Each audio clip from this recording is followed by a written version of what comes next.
yari iri mu rugo imbere y'abafana buryo ari ishyigikiwe n'abayobozi bakuru b'igihugu buryo ari ishyigikiwe n'abayobora umupira aba legends bose bari bahagurutse barangajwe imbere na Samuel Eto'o Fils bareba ko bitwara mu kibuga abakinnyi bagiye bakomeye nk'abo ba Vincent Aboubakar bari bayoboye abandi mu gutsinda ibitego bari bafite ubusatirizi bakomeye cyane ibyo bitego byose 11 Cameroon yari imaze gutsinda byari byitsinzwe nabo bakinnyi babiri bitandatu bya Vincent Aboubakar na bitanu bya Karl Toko Ekambi byari umuntu ashingiraga kuri byinshi cyane rero sibyo ko mu mikino nk'iyingiyi rimwe na rimwe ibikomeye ihuza ama equipe nk'ayo ibihugu hari n'igihe n'amateka agira uruhare rukomeye cyane mu by'ukuri kugira ngo n'abakinnyi bongere bibutswa ayo mateka hanyuma bibafashe no kubategura mu mutwe n'ama equipe yari yaragiye ahurira ku mikino ikomeye harimo n'ibikombe bya Afrika imikino ya nyuma cyangwa se za finali abantu babyibukaga muri 86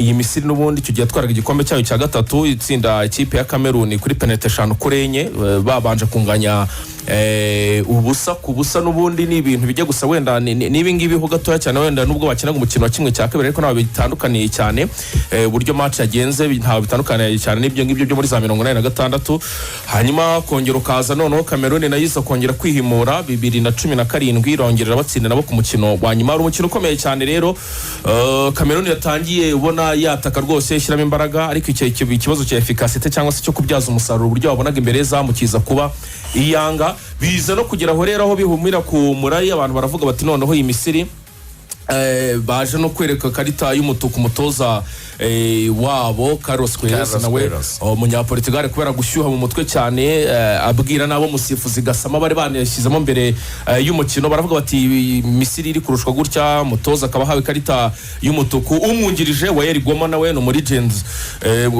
umwe mu bari muri staff nabo kaza kwereka karita y'umuhondo abantu baravuga bati iyi Misiri none ishobora no kuza gupfa mu mutwe bakamana ko basa nkaho batangiye kwikasa bahereye no kuri no kubatoza cyangwa kuri staff yabo ariko abavandimwe baguma mu mukino wabonaga bakina bizeye amaboko y'umuzamu wabo Aboubakar cyangwa se Gabaski bavugaga bati Cameroon iraturusha imbaraga ifite abakinnyi bakomeye reka tugerageze kurinda netwinjizwe igitego ariko turebe uburyo wenda twagera muri penalty ubundi tuze kwirwariza kubera ko turabizi ko Gabaski ashobora kuza kuzikuramo niko byagenze rero ugiye no kuri parcours yayo yose aho bagiye bajya muri penalty shootout n'iki byose Misiri yagiye ibyitwara neza ijya itsindwa muri za penalty ku murongo telefone turi kumwe na Frank Romeo ni umuvandimwe wacu dufasha mu busesenguzi Frank waramutse neza waramutse Jean Claude yego ubu kwisi yose muri ruhago nta kindi gikoze imitwe y'inkuru ni Cameroon gusezererwa mu kimwe cya kabiri kirangiza Misiri kujya kuri final iyi resultat yatunguranye cyangwa n'ubundi ibya haramarenga yarahari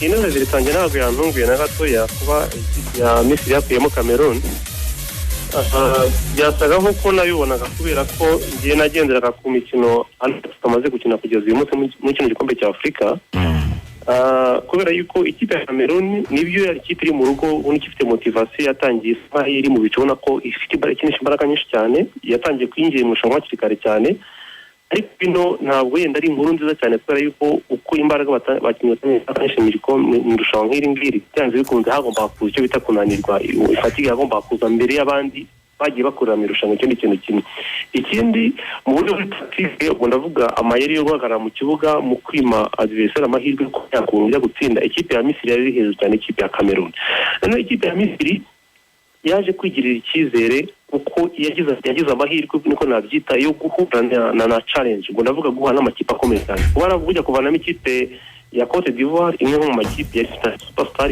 ihabwa amahirwe noneho bagakuramo ikipe ya Maroc yari imaze kuba ikipe nziza kugeza muri kimwe cya kane yakinnye umupira mwiza ukumve wemeza abantu bose ni ukuvuga ngo ibyo byahise bituma morale y'abakinnyi ba Misiri n'icyizere kizamuka cyane noneho ikindi kintu yenda abantu basa nkaho birengagije ikipe ya Cameroon nubwo yatsindaga iri mu rugo imbere ariko ikipe ya Cameroon ntabwo yari yarigeze ihura n'ikipe ikomeye ubwo ndavuga ihura n'imwe mu makipe habwa amahirwe gutwara igikombe ndavuga niba ikipe ya Cameroon yarahuye mu matsinda n'ikipe nka Burkina Faso zirumvikana ubanza igahura na Ethiopia ndetse na Cape Verde yari amakipe ari ku wa kabiri cyangwa gatatu noneho muri kimwe cya munani kimwe cya kane yahuye na Komore ihura n'ikipe ya Gambia. Urumva ko ikipe ya Cameroon ishobora kuba abantu yenda barebera ko gutsinda kwayo ariko ntibarebe amakipe yahuye nayo. Ni ukuvuga ngo yari itarahura n'imwe mu makipe twavuga ngo amahirwe cyangwa se ihure n'ikipe ushaka guca umukino wabo. Niyo mpamvu umukino w'ejo wa Misiri warabagoye cyane, kandi ikindi kigaragara ni uko ikipe ya Cameroon uburyo yakinnye nayo ntabwo igize ikina nk'ikipe ifite amahirwe yo gushaka, ndavuga kuza gutegereza Misiri ngo itsinde. Yashatse gushaka gushyira imbaraga nyinshi na 30 ya mbere ngo ireke yabona igitego, ariko ikipe ya Misiri ko yari ihagaze neza izi neza ko igomba kubategereza ikaza gucunga ku ma counter attack ku makosa yabo, ikindi cyo bita amatake placé. Byatumye rero ikipe ya Misiri uko iminota igenda ishira ikipe ya Cameroon inanirwa, ikipe ya Misiri igaruka mu mukino. Kandi ikindi uko bigaragara ikipe ya Misiri yaje mu kibuga yiteguye kuza gutegereza byaba ngombwa cyane ku penalty. Mu gihe ikipe ya Cameroon bigaragara yuko kujya ku ma penalty ntabwo yari yigeze na gatoya ibitekereza, kuko ubu ubona uburyo tangiye guhuzagurika. Ndavuga ko mu minota y'inyongera wabonaga yuko ko bategura penalty kuko ntabwo bigeze bategura ikipe kuza gukina ama penalty. Icyo ni ikindi. None ikindi ikipe ya Misiri yabarushije uyu ureba tubundi nakunze kubisubiraho inshuro nyinshi cyane abantu bavuga gutera penalty n'urusimbi ntabwo mukina na gatoya. Ama penalty yamo chance ikomeye cyane mbere burya iyi ikipe igize amahirwe yo kubanza gutera ama penalty ya mbere ibifite amahirwe kubera ko yitsinze ukina usa nkaho wishyura. Ni ukuvuga ikipe ya Cameroon ayo mahirwe yari yabonye ntiyabyaza umusaruro. Niyo mpamvu umukino wa penalty ya mbere n'itatu ya gatanu ngo bakinye banga ku buryo uvuga ngo iya mbere ngomba kurishyiramo kugira ngo bishyira bakurikiyeho. Icyo ni kimwe. Ni ukuvuga ngo kandi bagambo rero nubwo ikipe ya Misiri yakuyemo ku penalty ariko mantaro cyangwa se mu buryo bwo gukomera mu mukino ikipe ya Misiri yari hejuru cyane ku ikipe ya Cameroon. Ibi ngibi ni ibintu bigaragara kuko iyo ureba nka ikipe ya Misiri ntabwo ubona gifite ikibazo kimwe, ariko Cameroon yasaga nkaho yatangiye kuduta gutekereza ko bishobora gutakaza umukino. Iyo ugeze ku rwego gutekereza ko atakaza umukino rero byanze bikunze hari imbaraga zitakara, hari icyizere abakinnyi b'uburere byo nk'uburyo abakinnyi bashoboye kubona ba Cameroon mu minota ya mbere, ariko ukabona cya gihunga kikaza batigeze bagira nuko iyo mukino uburyo ikipe ya Misiri ashoboye kuyimpoza umukino mu kibuga bitandukanye n'andi makipe bahuye nayo yari yoroshye. Niyo mpamvu ikipe ya Cameroon kuba yarigeze yagize n'amahirwe iri mu rugo ahubwo inzira yari iharuye kujya muri kimwe cya kabiri kuko ntabwo yigeze wani ikipe ikomeye nk'uko Misiri yahuye n'umusaraba. Noneho n'ikindi gukina prolongation. Ikipe ya Cameroon ni ubwa mbere prolongation muri kino gikombe. Ikipe ya Misiri yahuye nabyo ni ukuvuga ngo gukina prolongation gukina ama penalty ikipe ya Misiri yahuye nabyo igira uko byitwaramo isohokamo ku buryo ejo ntabwo byayitunguye mu gihe ikipe ya Cameroon yatunguye kuko yahuye n'ibintu bitigeze bana mu irushanwa. Niyo mpamvu ikipe ya Cameroon yavuyemo. Hanyuma gutakaza kwa Cameroon gutsindira muri kimwe cya kabiri kirangiza ntabwo biri buze kugabanya uburyohe bwa final. Urabona abafana bazitanga bakagaruka ku kibuga cyangwa abantu benshi bazarebera umupira mu ngo zabo no ku mateleviziyo?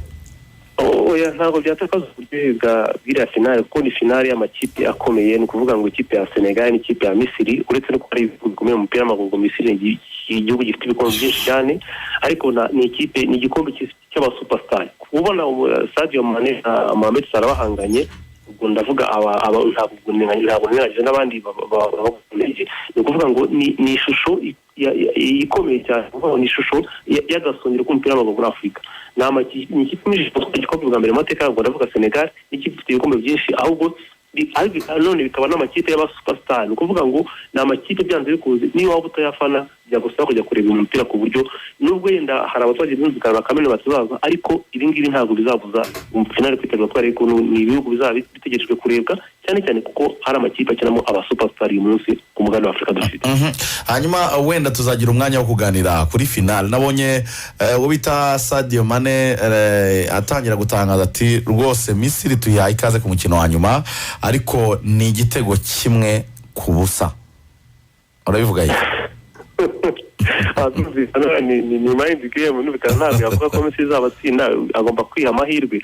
Ariko ngiye nabibwiye n'abantu ku munsi w'ejo ikipe ya Misiri nabonye ikoramo Maroc.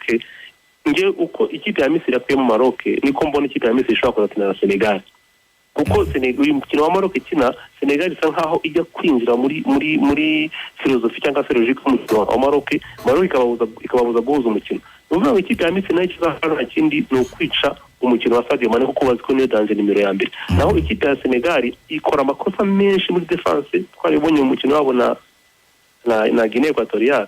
Ikipe ya Senegal ikora amakosa menshi muri defense ku buryo ikipe ya Misiri ishobora kuzabyaza umusaruro. Kenda sinzi niba bazakosora ku mukino wa nyuma, ariko ntabwo mbona cyane cyane dufashe nk'umuyobozi w'ikibuga defense wa Senegal Kalidou Koulibaly uburyo ariho, ariko iyo ibintu bimwe gukina mu gikombe cya Afurika cy'ibihugu nimwe navuga mu ruhande rwavuga ko ruri hasi rwa Senegal, akina kubera ko ari kapiteni cyangwa izina yitwa, ariko niwe responsable w'umusaruro mukeya wa defense ya Senegal. Mbona rero ushaka kuzabera ikibazo ikipe ya Senegal ku mukino wa nyuma, ikaba yatumye ikipe ya Misiri ko batsinda kubera ko defense ya Senegal itameze neza. Tugushimire cyane Frank Romeo Kabera, umugira umunsi mwiza. Ati inzira za Cameroon zari ziharuye nizo zayikozeho zatumye igera kuri demi final ititeguye neza gukina umukino wo guhatana no gukina n'ikipe y'igihanganye. Nani kubibona?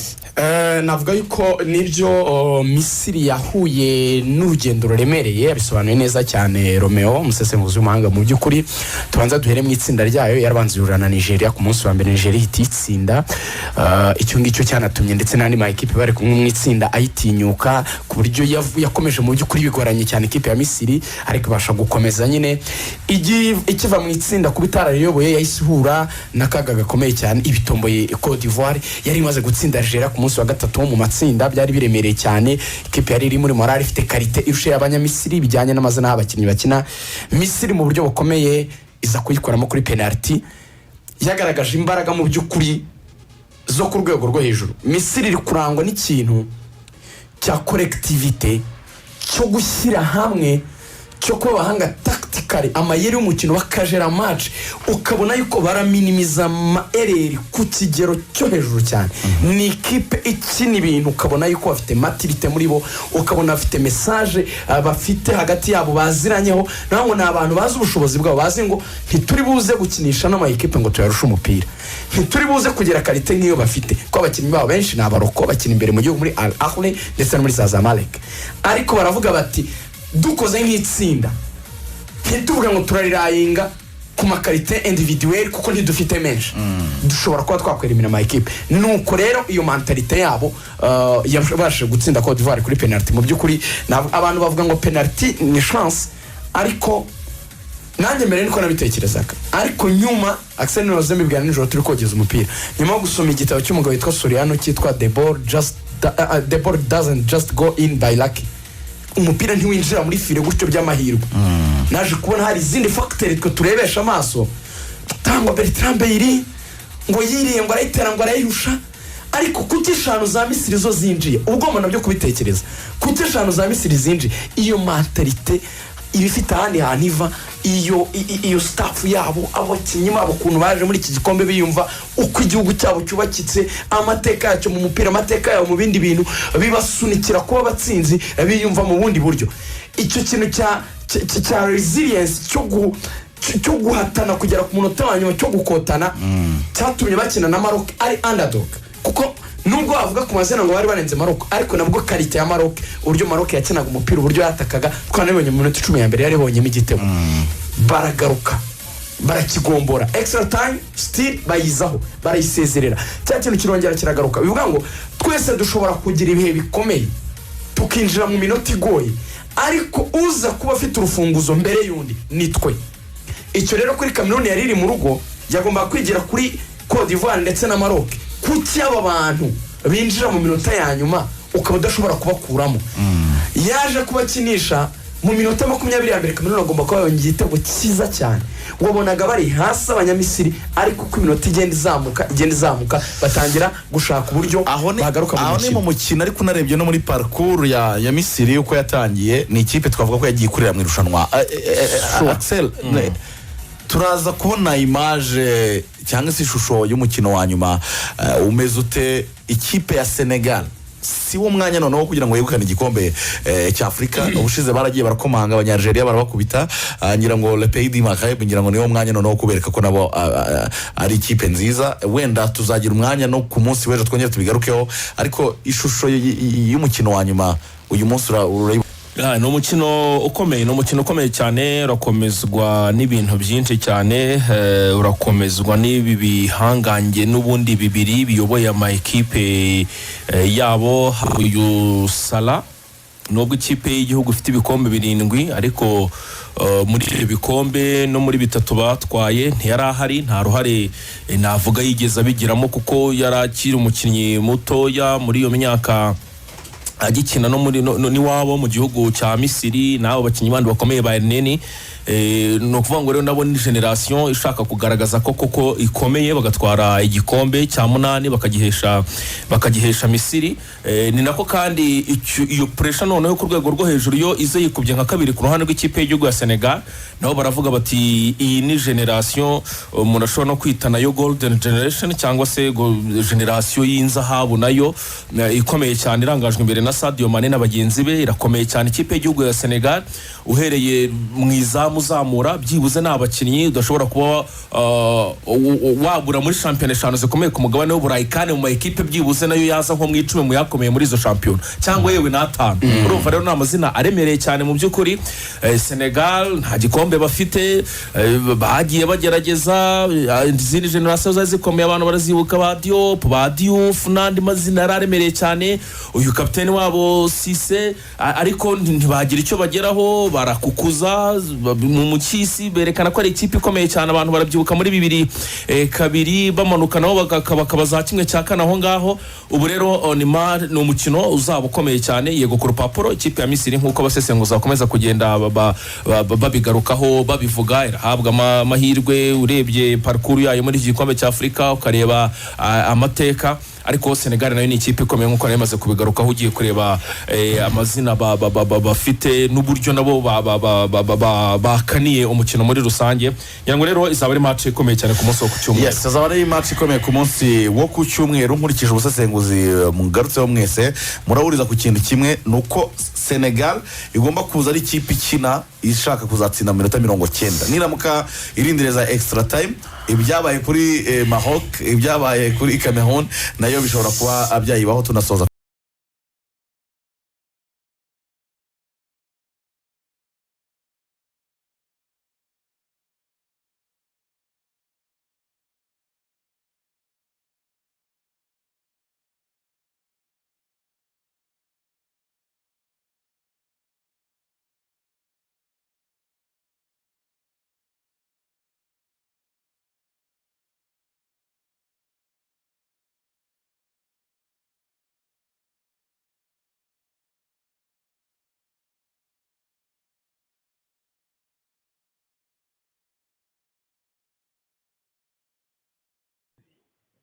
Yo, ni Karangwa muvugana.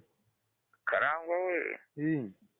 Amakuru se. Cha ari meza. Isa amafaranga mwashize ku iyi telefone. Amurezi we bamwe amafaranga twashize kuri telefone ntago ari yingiye. Oyingi ni afande ahubwo yandi naguhamagaje mbere. Yego nyine mwamaye